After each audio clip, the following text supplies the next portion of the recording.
কি হলো? আরে আরে এটা কি? এটা তো ডোনাট। ওয়াও, এখন এই কাঁটাগুলো সরিয়ে ফেলে এটা আমি খাবো। চিয়ার্স মেছি, কত মজা। দেখো এই ফকিনিটা পড়ে থাকে ডোনাট গাছ। আরে ওরা আমাকে নিয়ে হাসাহাসি করছে। হ্যাঁ, একটা বুদ্ধি পেয়েছি। ওই ফকিনিটা আমার লজ্জা পেয়েছে। আরে আরে ওর পা থেকে তো রক্ত বেরোচ্ছে। এই তো আমি মাটি খুঁড়ে নিয়েছি, এর ভিতরে ডোনাটটাকে রেখে দিলাম, এখন মাটি চাপা দিয়ে দিলাম। আর ও কি পাগল নাকি? কি করতে চাইছে? এই তো এখান থেকে পানি নিয়ে দিয়ে দিলাম। হ্যাঁ হয়ে গেছে, এবার ডোনাটের গাছ উঠবে। হ্যাঁ আমি একটু ঘুমিয়ে পড়ি। আরে চল তো কাছে গিয়ে দেখি। ওরে বাবা রে, বিদ্যুৎ চমকাচ্ছে, তাড়াতাড়ি ভাগ এখান থেকে। না, আমার ডোনাট। ও ভীষণ শীত করছে, একটু ঘুমিয়ে পড়ি। আরে ওকে নিয়ে আমরা হাসাহাসি করলাম, এটা আমরা ঠিক করিনি। হ্যাঁ আমার মাথায় একটা বুদ্ধি এসেছে, চল আমার সাথে।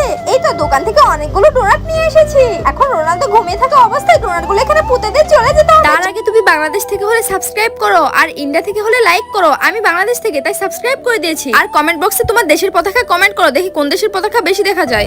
আরে ওয়াও, কতগুলো ডোনাট হয়েছে। এই আমাকে একটু দাও না। ভিডিওটি ভালো লাগলে সাবস্ক্রাইব করে দাও।